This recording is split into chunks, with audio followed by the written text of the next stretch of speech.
Do we really need 17 games? I'm Joe Terosian, and this is RamView. It's hot out there, but let's blow them off the line of scrimmage. Headline, Los Angeles.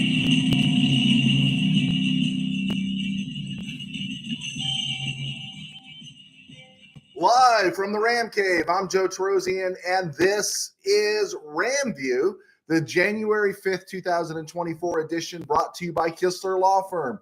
Injured in an auto accident? Need help? Got questions? Call Kistler Law at 661-206-6990. That's Kistler Law at 661-206-6990. And check out KistlerLawFirm.com. That's one word, KistlerLawFirm.com. Kistler Law, they've been fighting for you since 92. And by Temple City Auto Repair. Having some auto issues?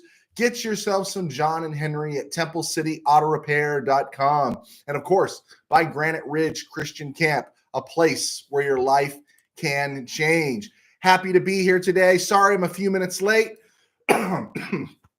But, dealing with, I'm not exactly tech master here, so everything has to be perfect for me in the sense that I'm not really good at the technical side of some of these things. And there were just a few oddities that I had to work out here, got them worked out, and we're here. So we're going to be talking, of course, today we're going to be talking Rams-Niners. We're going to be talking around the NFL and other places, little college football, and, of course, remembering some of the Rams history.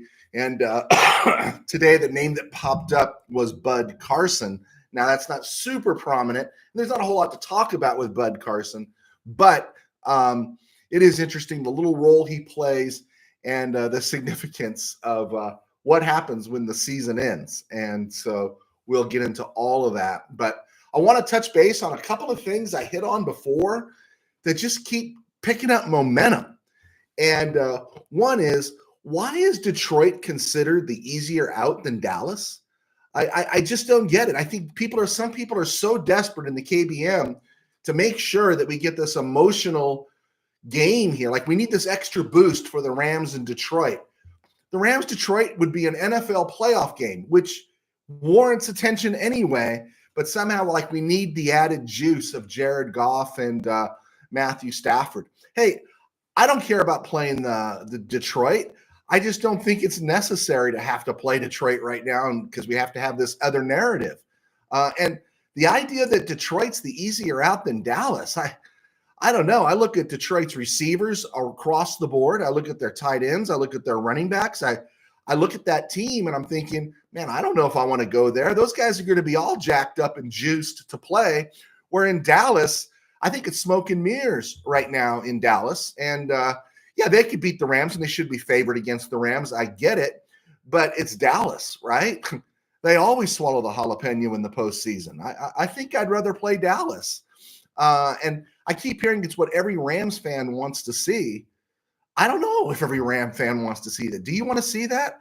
I just want to see the Rams in the playoffs, and I want to see them getting the best first-round match possible. We know that would be the Eagles, but there's have to be a whole bunch of stuff that's going to happen for that to take place. So it's likely if the Rams lose, it's likely going to be Dallas and the Packers win, and the Packers should win. The Packers should win in Lambeau. The other thing I'm hearing about this, and I'm hearing this narrative across not just one place, but all sorts of places. Sitting our starters is the right thing to do. Well, I remember I was trying to cut back on what I eat, right? And so I had salad, and I think I had something healthy for the main course, right? And then for dessert, I ordered a banana cream pie. And my friend who was with me said, Joe, either in or out. What is it? It's like you had this nice healthy meal and then you swallowed this banana cream pie. And it's like, what game are you playing? Are you in or are you out? And why are we sitting Matthew Stafford, Cooper Kupp, Aaron Donald, Ernest Jones, and some of these other guys as well? Rightly so, but why are we sitting them and not benching Puka Nacua? I know everyone wants him to get the record, but it's a stupid record. I know it's not stupid in terms of history and accomplishment. I wish I could achieve such a stupid record. But record or not playing on Sunday is not going to affect Nakua's positioning when he goes for his second contract, right? And if he keeps playing this well, it's going to be sooner rather than later. But he shouldn't be playing. If he gets hurt, if he gets popped, you've seen how Nakua runs, right? He runs upright. If he gets popped and then he can't play the following week, what are we talking about here? For what? A record? I'm sorry, I just can't buy it. If this game is worthy enough or unworthy enough to bench all these other players, is Nakua not key enough to keep on the bench? I mean, come on. I mean, for a record, I mean, it's ridiculous. Are we Kyle Shanahan now and putting Deebo Samuel back returning kickoffs when he shouldn't be, or leaving Christian McCaffrey in a game because he wants to get the touchdown record that Ty Lenny Moore? Lenny Moore is a great player, but honestly, are you playing for a Super Bowl? And I don't want anything to happen to Nakua. I want him to get the record, but sorry, kid's not playing, right? He can suit up, stand on the sidelines. We'll marvel at his hair. Maybe he gets the next contract with Troy Polamalu for a hair deal or something. But if the dude plays and the dude gets popped and he gets hurt, the very people in the KBM wanting him to play are going to be the ones whining about why he's playing. Can I get an amen on that one? I don't know. We'll see. Lastly, another look at Carson Wentz. I'm good with Carson Wentz playing. I kind of wanted the Rams to keep the pedal to the metal, but I get it. That's the team. That's the decision they made, and they're 95% right because they're not playing anybody except Puka Nacua. But my struggle is that when I look at Carson Wentz, is that I really want him to play, and I'd like to see him with a full complement of people. But Carson Wentz is not a chump quarterback. In 2017, he threw 33 touchdown passes to 7 interceptions. In 2018, it was 21 TDs to 7 interceptions. And in 2019, when the Eagles really started to struggle in their post-Super Bowl years, he threw 27 touchdown passes and 7 interceptions and led the Eagles on a 4-game winning streak with receivers who were the equivalent of the Rams' offensive line last year. And they went 9-7 and made it to the first round of the playoffs and lost by 1 score to the Seattle Seahawks.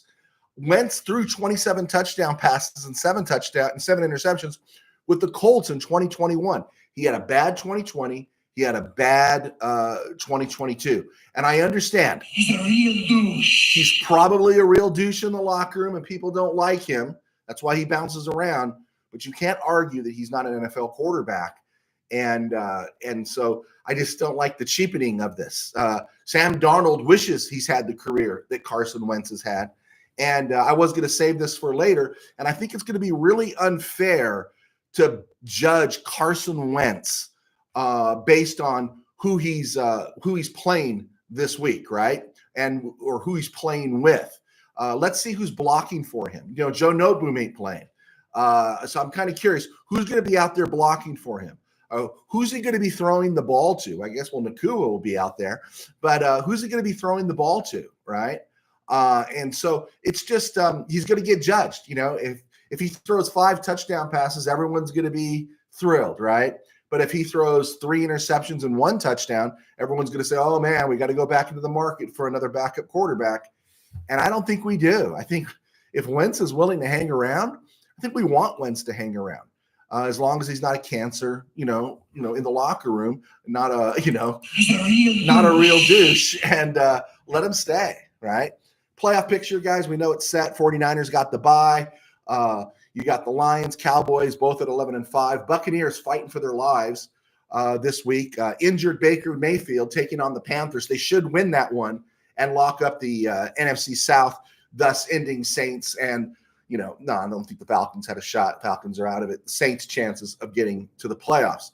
And then you got the Eagles who are playing the Giants, and some people are putting their money on the Giants because there's a lot of disarray in Philly. And then, of course, you've got the Rams, and then, of course, the Bears and the Packers. And that's going to be in Lambeau, and you got to lean Packers in that one. AFC playoff picture. Ravens playing the Browns this week. No one's playing in this game. It's like the 4th week of preseason, right? They added the 4th week of preseason to week 17, which makes you ask the question again. When you look at some of these games that are being played, Does the NFL really need a 17th week, right? Can most of this stuff be settled in week 16 or, 16 games played over 17 weeks? Steelers, Ravens. Man, that sounds like a great game, except, the Ravens aren't playing anybody. They're not going to play Lamar Jackson wisely, right? Texans, Colts, okay, that's nice, but that could have been done in 16 games because those are our divisional rivals. Browns, Bengals. We need to see that one, right? That's a divisional rival game that could have been played in 16 weeks. Vikings, Lions, same thing. Jets, Patriots, divisional, same thing. Falcons, Saints, divisional, same thing. You keep going down the list here. And, Rams, 49ers. No one's going to play in this game, right? No one's going to play. And the meaning of it is just like, why can't we just have a 17-week, 16-game schedule?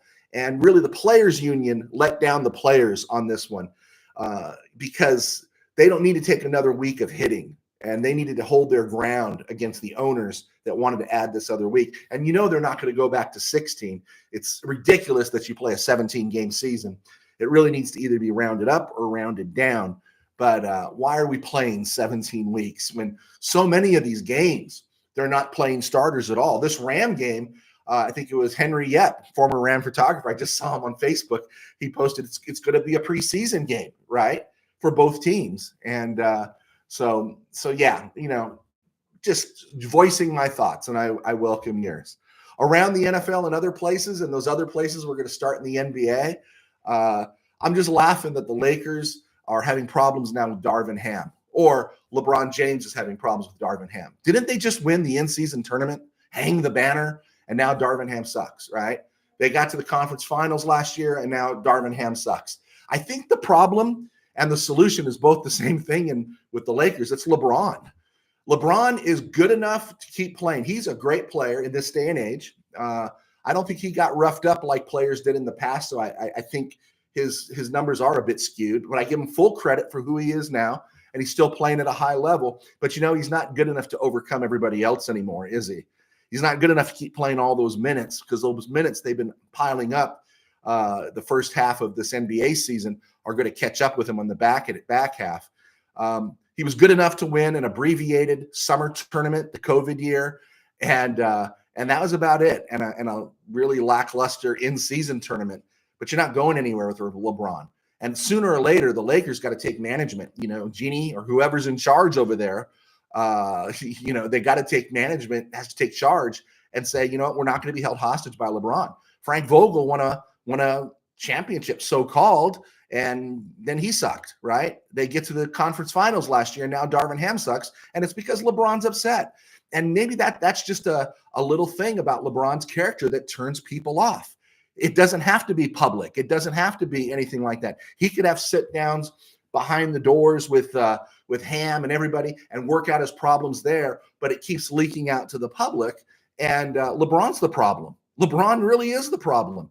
He's also their best player, but myself personally, I am the type that will cut off my nose to spite my face, and I'd get rid of LeBron. I really would. Now, people are going to come back and say Magic Johnson got Paul Westhead fired. No, Magic was the only one with the guts to speak up about Paul Westhead. Everyone else was pretty quiet. You could check out some Scott Ostler and some history on that one.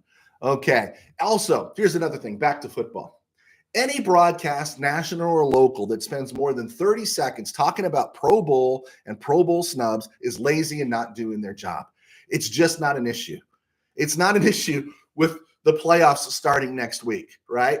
For the players, great. Let them debate amongst themselves. But as fans and as media, who cares? It is ridiculous. It is just like anything else. MVP talk, player of the year talk.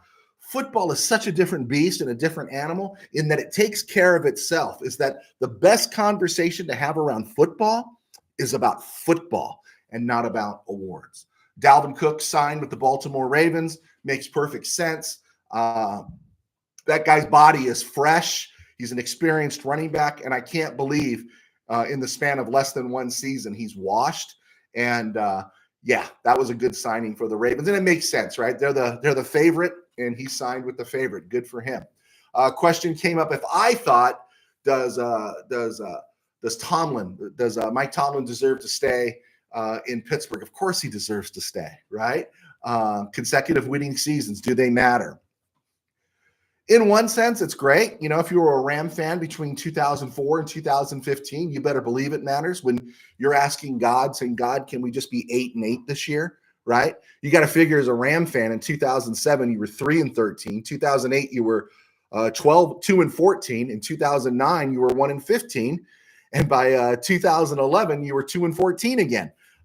So yeah, winning seasons do matter, but it is the Pittsburgh Steelers. And at a certain point, I think Tomlin has to have like a reformation, right? And he needs to bring in an offensive coordinator that is going to do his own thing. Let him do his own thing, and you just leave it alone. And then you can make the decision on whether or not you go for it on fourth down.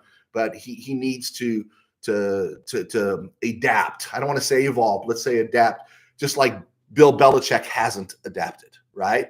This is Tomlin's crossroads, because staying where he's at right now, like I said, he's 2 games better than Jeff Fisher, right? If this was a 16-game season, the Steelers would be 9-7, right? And we all know about Jeff Fisher. I'm sorry, I'm talking about Jeff Fisher, Mr. Burns.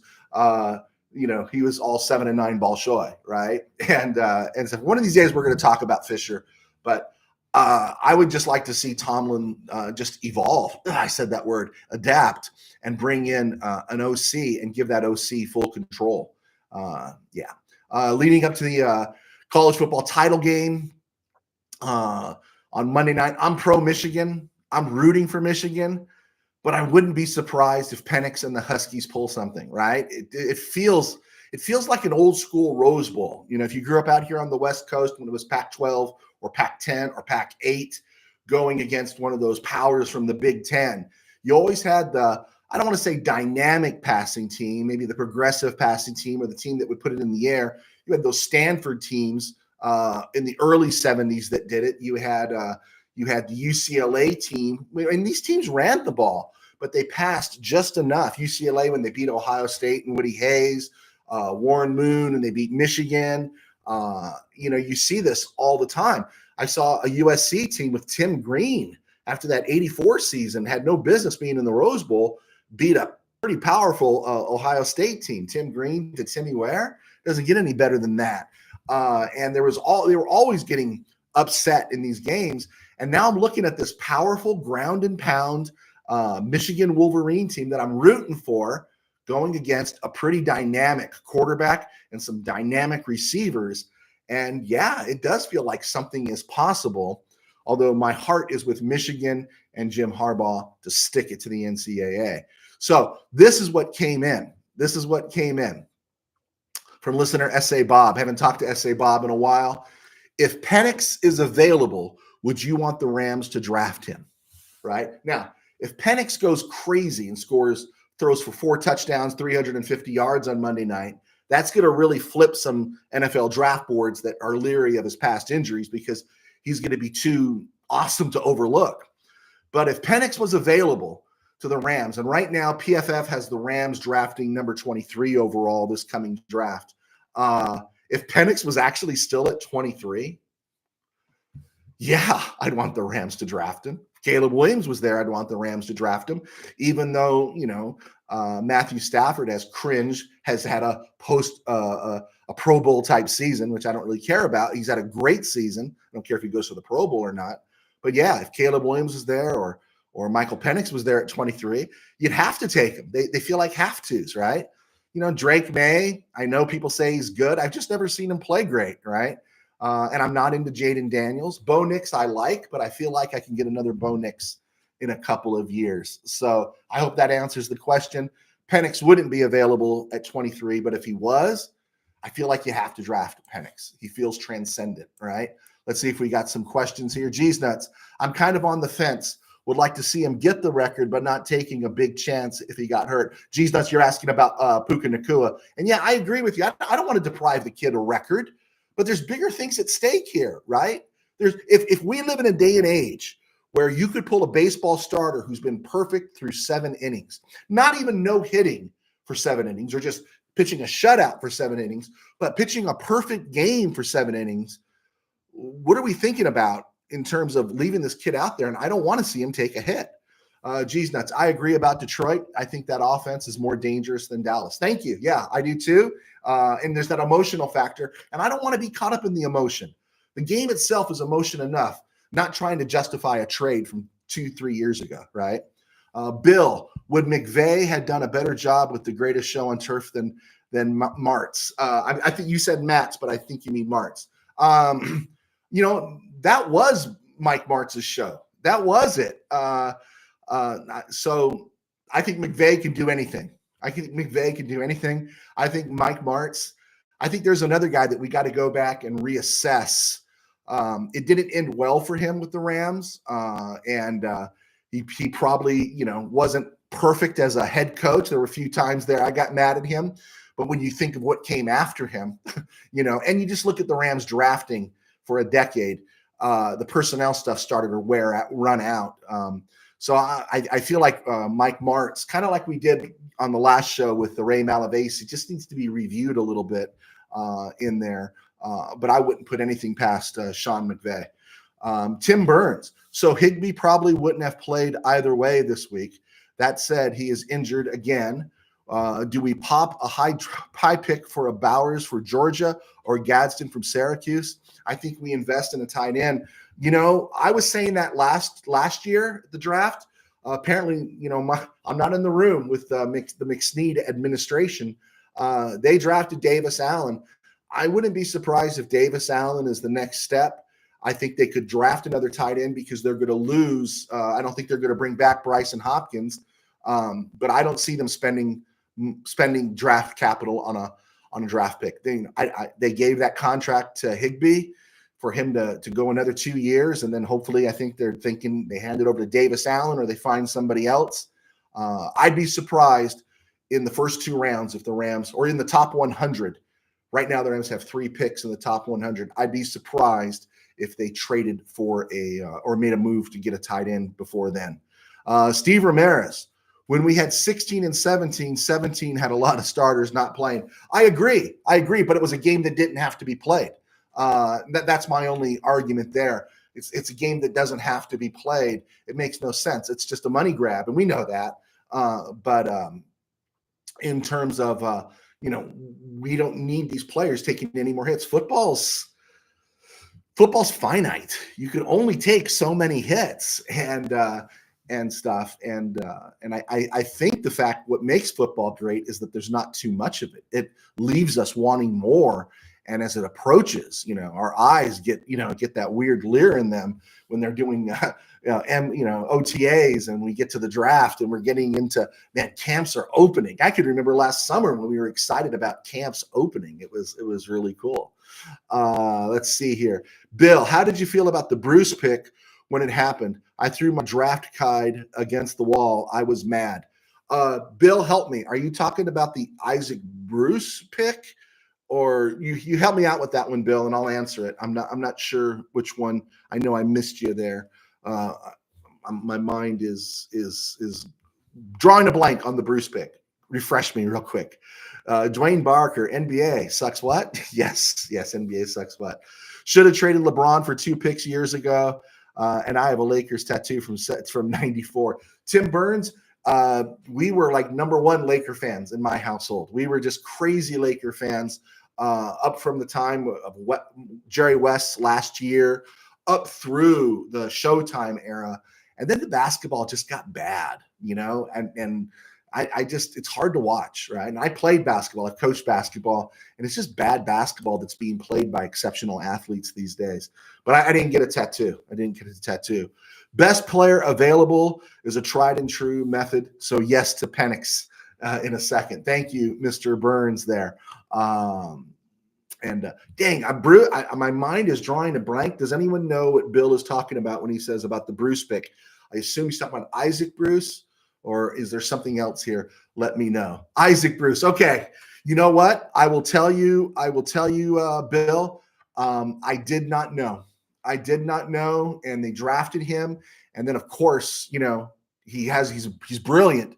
But at that time, I did not know. Of course, I was a Rams fan, but there was a 9-year period there. I had left going into sports writing, And from about 90 through 98, I wasn't writing sports in that period of time, 97, for about 8-9 years there. I'd been college paper, worked on some newspaper stuff, some magazine stuff. And then I backed away. So I was really totally a fan. And these forums weren't available in those days. So, it was like, oh, they drafted this guy, Bruce, was at Auburn. And let's see how he turns out. And of course, he turned out great. I applaud you. I did used to get the draft guide, but I was probably working the day that they had the draft. The Half Navajo. Hello, Ramily from Riverside. What a great rebuilding year. Well, thank you for clicking on the Half Navajo. I'm a half Armenian. Thank you for clicking on. And if you have any other questions, just throw them at us and we'll try to answer them. And you guys on the boards can answer them as well as we press on. And yes, what a great year in terms of rebuilds and stuff. So I'm Joe Tarosian. I was a sports writer for 21 years, and I was just sharing. And now I do RamView as one of the founding members of Mid-Valley Sports. I don't work with them anymore, but those guys are still in the room. They cover the Chargers in the NFL. That would be Dwayne Barker and our absent friend Tim Peterson. But thanks to sponsors like Kistler Law and Temple City Auto Repair, I get to do RamView, and I also write books. And Steeler fan Rob, you're getting them early next week. I expect a picture to be posted somewhere of you with your Kistler Law mug and your Tangent Dreams. So I write books also, and through this and writing books, that's how I supplement my income. I pastor a small church in Burbank called Burbank Faith Nazarene, and you can find us right here on YouTube and other places across social media at Burbank Faith Virtual, as well as burbankfaithvirtual.com. And my books are all available on Amazon. Just type in Joe Tarosian, Torosian. Okay, I was asked the last episode, just as I was going off the air, what the meaning is of some of these things behind me. And this one right here is a Rams helmet, obviously. It's one of those kiddie helmets. This belonged to our friend Tim Peterson from Mid-Valley Sports, and we kind of just kept it in the office after we went separate ways. But if you remember when you were a kid growing up, right, you'd get this little box, and it would give you a Rams hat, a Rams helmet, a jersey, pads, and shorts, right? And of course, because we lived in LA, all you can get were these. I did get my hands on a 49er one once, and I lost it. But they're not technically supposed to be used, but it's just a reminder. This was my first year as a Ram fan. And anytime you bought one of these boxes, you'd get the helmet. It was always, for me, it was always jersey number 44. It was always Al Clark. And so I always like this in the frame here because it just reminds me of when I began as a Ram fan. Up above that sign there is a copy of my book, Temple City and the Company of the Ages. It's one of my other high school novels. Over my shoulder here, you can see it is the most interesting man in the world. When I was sports writing at the Mid-Valley, one of the guys sent us this because I used to close by saying, "Stay thirsty, my friends." And so he sent me this cutout, and I kept it. The hat is a hat that was purchased by somebody in my church and autographed by Johnny Hecker. So that's good mojo right there. You keep Johnny Hecker there. And, of course, the Rams shirt just to dress up the most interesting man in the world. And, of course, the puka shells I got because, hey, we got puka. And if puka has a good game, sometimes you'll see me doing a show wearing them. And then the socks might sound a little gross, but they they have not been worn since Super Bowl 56. I wore them throughout the playoffs, didn't wash them because if you wash them after a win, you don't want to lose the good mojo, right? So I just hang them up there, and I'm contemplating if there is a Super Bowl appearance, whether or not I should pull them out again and wear them to get the good mojo going. All right. Let's see. Is this the year Torrey Holt gets the jacket? That would be great if this is the year. That's from Navajo, half Navajo. Is this the year that Torrey Holt gets in the Hall of Fame? It would be great if he got into the Hall of Fame. There's just, and he is a finalist. There's just such a glut of receivers now. It's just really hard to say, if you will. Steeler fan Rob, I'll be posting it as soon as I get it. Hitmaker Darius, St. Louis Rams fan. You're welcome here, St. Louis Rams fan. I didn't leave the Rams. I tried to leave the Rams after they left for St. Louis, but they owned me. emotionally and everything. So I kept rooting for them while they were in St. Louis. I imagine it's pretty hard there out where you're at, but we'll keep we'll please contribute and stay close to us. Hey, I like talking about Steven Jackson, man. So if I'm going to talk about Steven Jackson, I got to talk about St. Louis. Dwayne Barker, if it's the Sox, it wouldn't be Tojo instead of Mojo. Oh, boy, that is a groaner. That is a groaner, Mr. Barker. Okay. I saw a post, a link that said Sean McVay says Brett Maher is looking great in his second stint with the Rams. That's kind of funny, but whatever. When it comes to Brett Maher, I'd make him kick no matter what. If it's 3.5 of an inch or 1/4 of an inch on the goal line this week, make Maher kick the ball. If it's 4th and 3 and the Rams are down by 21, make Maher kick the ball. If the Rams are just scored a touchdown with 1 second left and it's 22-20 and 1 second is left on the clock, instead of going for 2, make Maher kick the ball. Just make him kick. And, if he gets a case of the yips, make him kick his way out of it, all right? Make him kick his way out of it. And if not, see if you can coax Robbie Gould to come out of retirement for the playoffs, all right? So my game plan for this week, it's really hard to call this game because you got Sam Darnold and you got, Carson Wentz, and you don't know who's starting. It sounds like the 49ers have a few more people starting than we do. That's at their risk. My game plan would be send Atwell deep, send him deep again, and send him deep again after that. And then let's give Ronnie Rivers the time of his life because he has a birthday at the end of this month. Let Ronnie Rivers just pound, and we'll see where we go after that and such. But I think the final could be 34-31.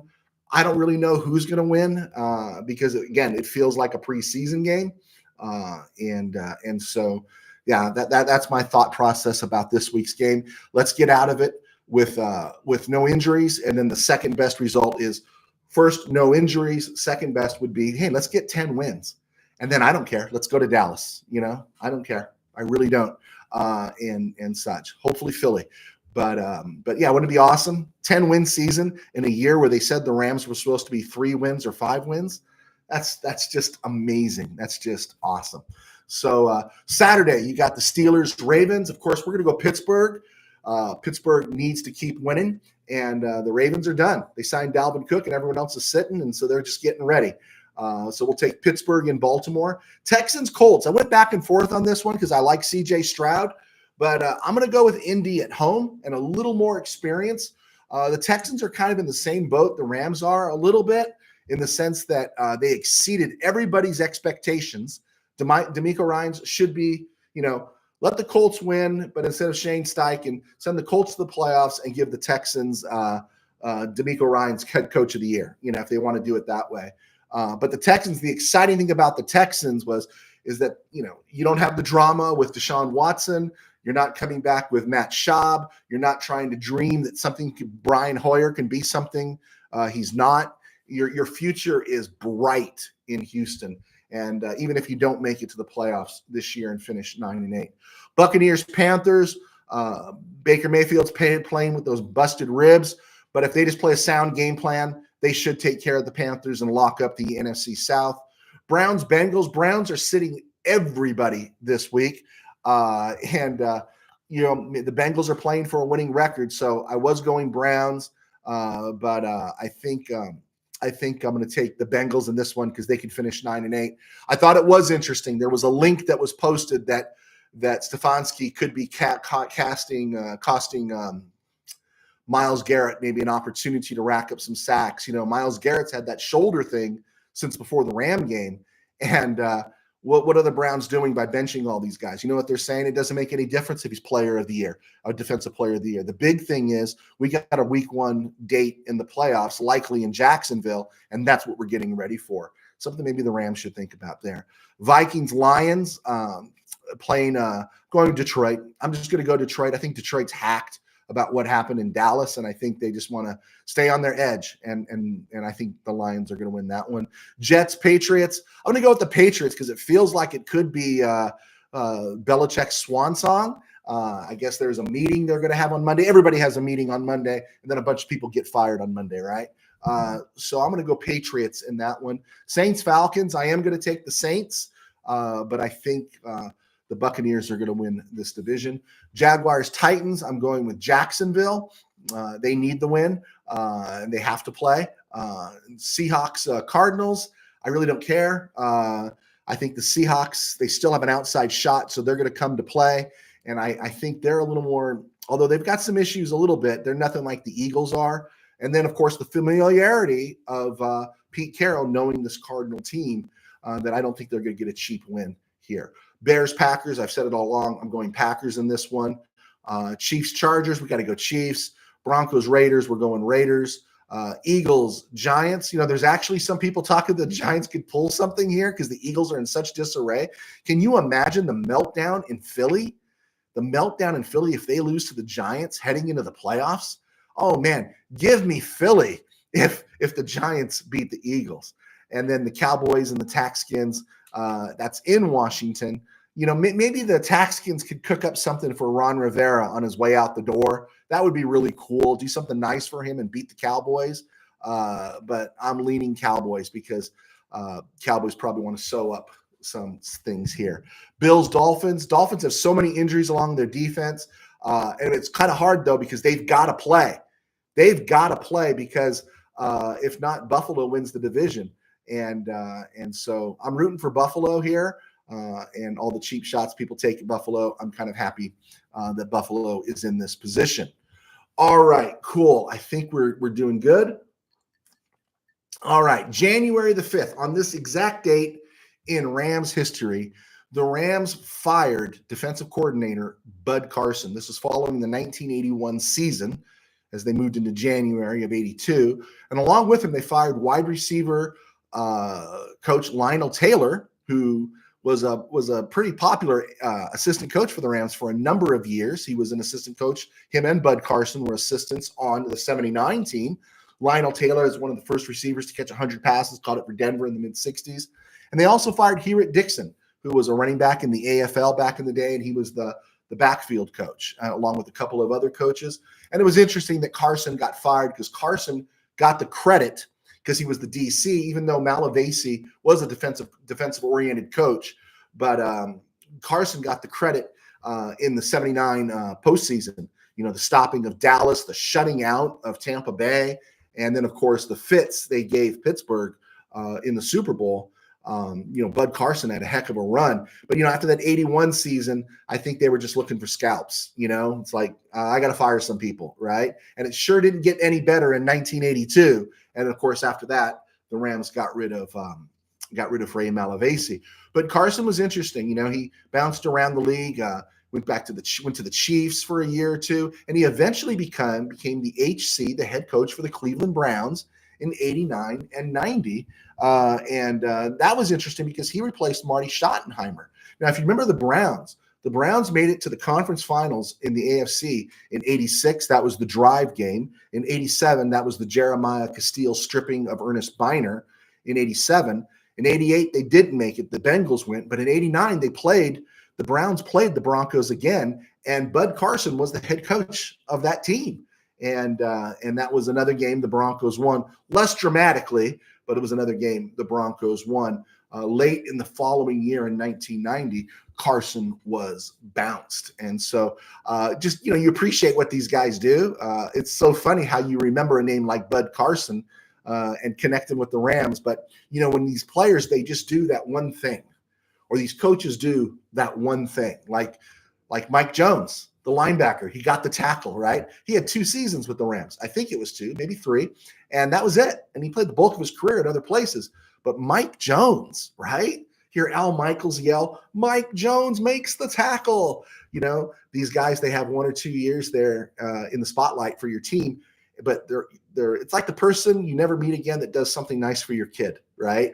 And you always have a special place in your heart for them. So I have a special place in my heart for Bud Carson.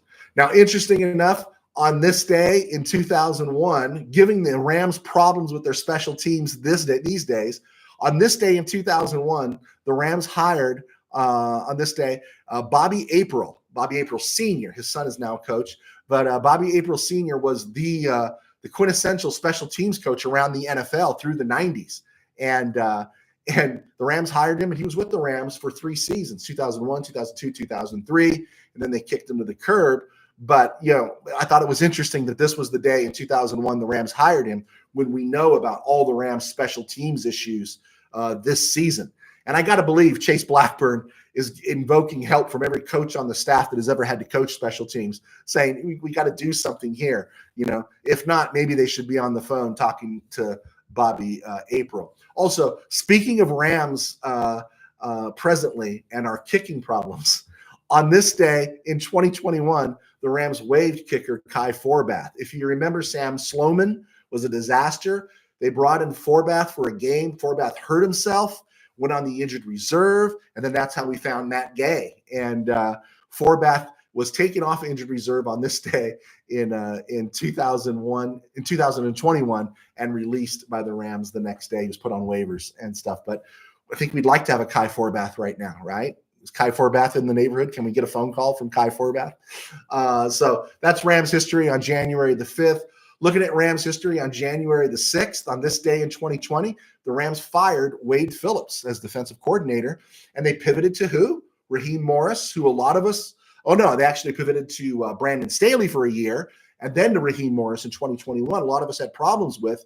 But, boy, that Ram defense this year is a lot different than it looked last year, right? We had Bobby Wagner last year. We had, Ashawn Robinson, Greg Gaines. We had Jalen Ramsey. We had all those guys. But the defense looks less passive this year than it did last year. Last year, they were so off the ball. But when you look and see what our corners have done this year, they played a lot of press coverage. And I think it's made all the difference. And it's allowed that extra split second for our pass rush to get there, even though our pass rush isn't great. But I digress. We're talking about Raheem Morris, who will probably be in line for an HC job. God bless him. Rams get 2 third-round picks, hopefully, if he does get that job, gets a gig in the offseason, and then they'll be off looking for a new DC. But on this day in 2020, the Rams fired Wade Phillips. Born on this day in 1987, and Ndamukong Suh gave the Rams one great season in 2018, and it wasn't a great season, but you know what? He played alongside Aaron Donald, so that helped him get the next contract. I think that was with Tampa Bay. And then born on this day in 1946, happy birthday to Harold Jackson. I have praised Harold Jackson left and right on this show. I don't want to break down a whole bunch of things, but Harold Jackson turns 78 today, and God bless Harold Jackson, probably one of my favorite Rams of all time. And I always thank him for October 14th, 1973, 4 touchdowns against the Cowboys in the first half. Harold Jackson, man, one of my favorite Rams of all time. We wish him a happy birthday. Dying on this day in 2014 was Don Chai. No one remembers Don Chai. I get it.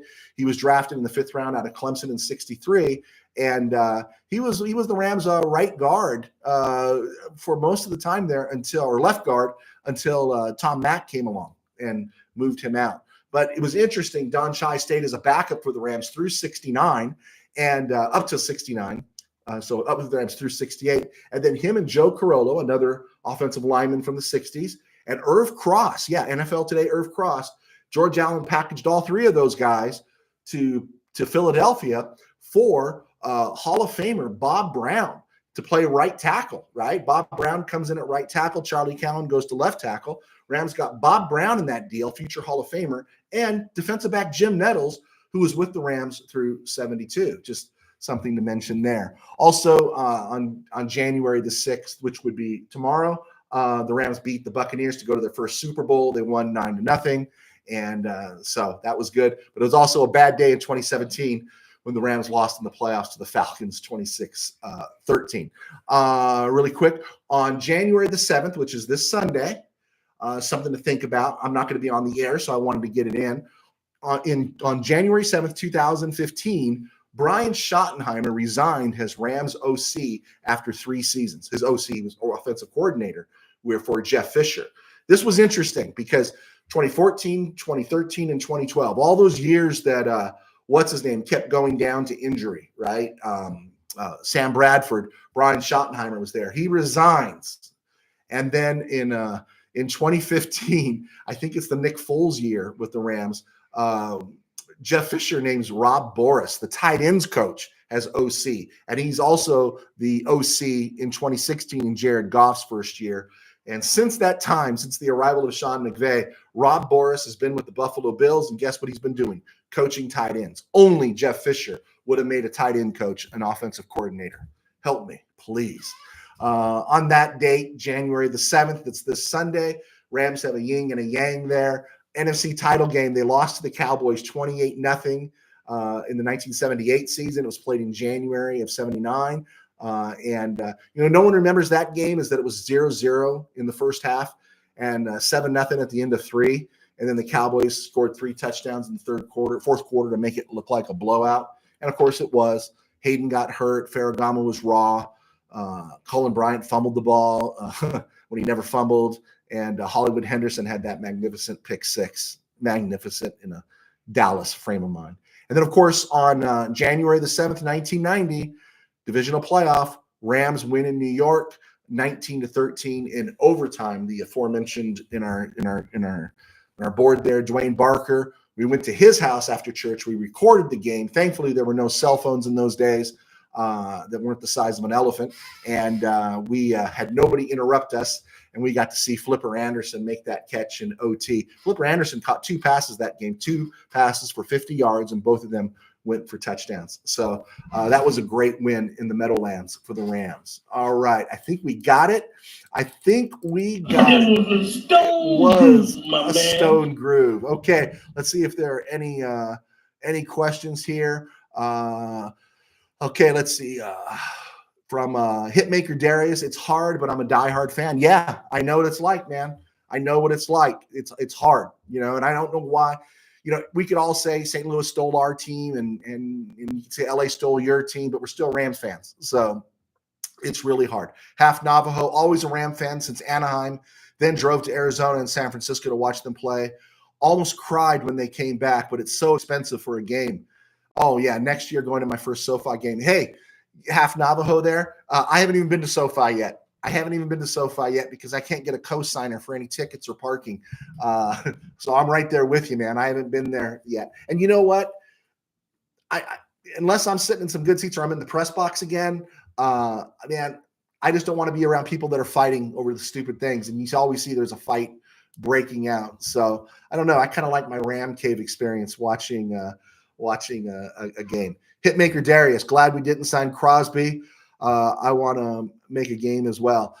Man, you know what? The Crosby thing, wasn't there some weird irony there? It was almost Shakespearean, right? Some kind of like weird Greek tragedy or something that if Crosby had hit that field goal, that was weird, man. And did you see the way that ball just traveled to the left, right? It was like there was some good Ram mojo out there just pushing it to the side. So, yeah, I'm glad we didn't do that. Yeah, traveling from St. Louis can be very expensive. I agree with you on that one. Seattle or Green Bay. Yep. Who makes it in the NFC, Seattle or Green Bay, or the Vikings? I think the Packers are getting that spot. I think the Packers are going to get that spot in the playoffs. Raul Salas, former schoolmate. Thank you, Raul, for clicking on. Bill, didn't Carson have a connection with the Rams in the 2000s? You know what? I don't know, Bill. I'll take a look at it. You always ask me questions that make me work, so keep on doing that. That's good. I'll take a peek at that, but I didn't see anything. Half Navajo. A lot of Ram fans would like this channel because you're very oh man, thank you very much, man. That's a real compliment. Half Navajo, thank you so much for sharing that. Richard Ramo, Crazy Legs Harold. Didn't you love Harold Jackson? Harold Jackson should be in the Hall of Fame, not the Hall of Very Good. He should be in the Hall of Fame, and that's the tragedy. If Harold Jackson had just appeared in a couple of Super Bowls, right? If he had just appeared in a couple of Super Bowls, his outcome would be different. I think it really would be. So that is a bummer. Bill, do you think other organizations will go after our scouting department this offseason? I think you look at McVay's history, right? Look at McVay's history. He loses coaches left and right, and it's because you have success. People are going to start peeling people out. The one interesting thing here, and you got to give McSnead some credit, especially Les Snead here, is that there was this fear when Brad Holmes left and went to Detroit that the Rams scouting department, everything was going to suffer.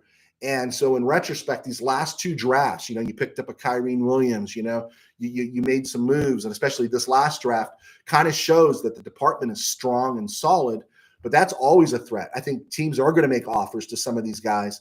And that's always a strong possibility. Fortunately, I know we've got Snead locked up for a while, and that is critical, because I'll go back. I'm a longtime Ram fan. I'm going to tell you, the world changed, and it was the way the world changed, and no one knew it, is when Georgia and John Shaw put Don Klosterman to the side after the passing of Carol Rosenblum, and he had nothing to do from 81 to 82 before he left the franchise. He was the general manager, but he didn't have any decision-making in there. And Don Klosterman should be in the Hall of Fame. He was an amazing GM, and it makes all the difference. And so, yeah, I think we need to appreciate Les Snead a little more. Although I know last year everyone was hating him. Now this year everyone is loving him. Expat, the game that will live in my heart forever is Dick Bass, Bernie Casey, Gabriel to Snow 80 yards versus Unitas Colts. I still have the LA Times sports section from the day after. Wow, that is pretty cool. That is pretty cool. That game was before my time. I started in 72, so I don't have those emotions. I can see the highlights, and I think I got an idea of what game you're talking about. But that's pretty cool. Steve Ramirez talking about Rob Boris. Well, Andy Reid went from tight end coach to quarterback coach, then OC. Well, that's Andy Reid. And we had Rob Boris. You saw Rob Boris, right? So Steve Ramirez talking about SoFi. This was the first year I didn't go. Yeah, you're usually a regular there, Steve. I don't know why that didn't work out for you this year.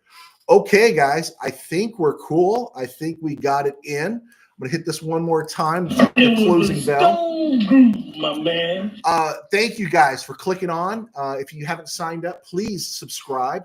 Leave your comments and everything. One of my favorite things to do is to answer questions and then get questions thrown at me that I don't know, and so I have to work a little bit harder. Are you talking about the 67 game Dick Bass game, Bernie Casey, Steve? Yeah, I think so, because Bernie Casey was gone by 69. So yeah, you're probably right. Okay. I've seen highlights, but I can't say I saw that game. All right, guys. God bless. Take care. And please, do us a favor. If you can check out our sponsors, that's great. If you need that. If not, check out the books. I do have a Ram book that's coming out. It's a novel. It's called Game Day in the Ram Cave. It's about a bunch of people just watching football and all the things we get into when we talk about watching a football game with our friends. I had it written in October. I was editing it, and then everything kind of came up health-wise with my wife, but she's back on track, and I'm hopefully to get it out very, very, very soon. Thank you for your support. Please check us out on Spotify, and if you could give us a click there or a subscription there. We're struggling on Spotify. I'm free to admit that.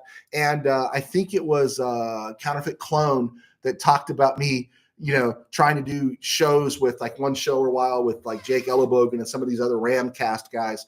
That would be an honor. Truth is, I'm pretty small fish in this pond right now. Maybe if I get to another level, they'll notice us. But I'm happy and content with what we're doing right here. So God bless. Take care, and we will see you on Monday. Go Rams.